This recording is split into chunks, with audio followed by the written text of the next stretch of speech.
You know, we are absolutely surrounded by incredible 3D design, from the characters in our favorite video games to the very chair you might be sitting in right now. But have you ever really stopped to think about the basic building blocks that all of these things share? Today, we're going to break down the two fundamental families of form that shape, well, pretty much everything.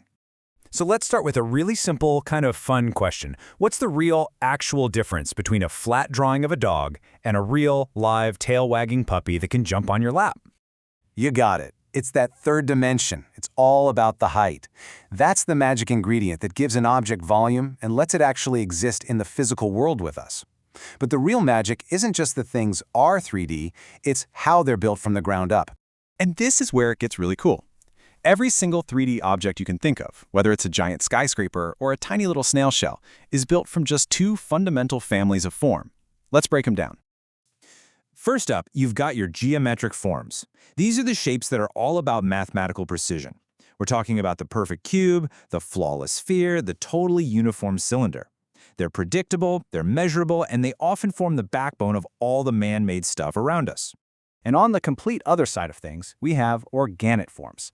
These are the flowing, irregular, and often totally unpredictable shapes that are sculpted by nature. Think about the unique contour of a rock, the way a tree branch grows, or the soft, puffy shape of a cloud. But here's the real secret sauce. Amazing design almost never relies on just one of these. It's the tension and the harmony between the predictable geometric shapes and the wild, unpredictable organic ones that really brings an object to life. I mean, just think about a smartphone. It's a perfect geometric slab, but it has those soft organic curves on the edges that make it feel comfortable in your hand. That's the magic right there. Okay, so if these are our basic Lego bricks, how do they actually click together to create something cool? Well, you know what? Let's build a robot and find out. Just watch how quickly a character starts to pop into existence from these simple shapes. We start with a sphere for the head. That gives it a focal point. Then we add a solid cube for the torso, which makes it feel sturdy. And then we just pop on some simple cylinders for arms and legs, giving it a posture. And just like that, in a few simple steps, these separate geometric shapes combine to create a personality. That's the power of putting it all together. So that's the basics. But what happens when someone truly masters these forms? They can take the simplest material you can imagine and turn it into something that will just completely blow your mind. I want you to imagine creating a super complex three-dimensional dragon from a single flat sheet of paper. And get this, no glue and no cuts. It sounds totally impossible, right? But it's a perfect example of what mastering 3D form actually looks like. This is the work of Joe Nakashima, who is a modern origami artist, and he's an absolute master at taking a flat, two-dimensional square and just transforming it into these incredible 3D forms.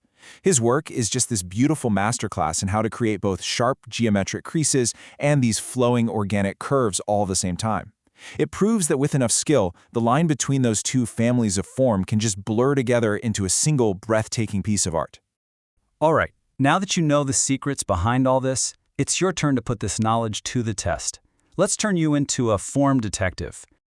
Okay, so here's your mission right now. Just look around the room you're in. Go on. Can you spot an object that's mostly geometric? Your phone or a book is a perfect example.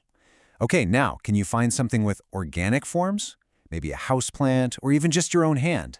You'll start to see that pretty much everything is a combination of these simple building blocks. And here's the thing. Once you see the world this way, you can't unsee it. These simple geometric and organic forms, they're the fundamental building blocks of everything around us. So the only question left is, now that you know the secret, what are you going to build?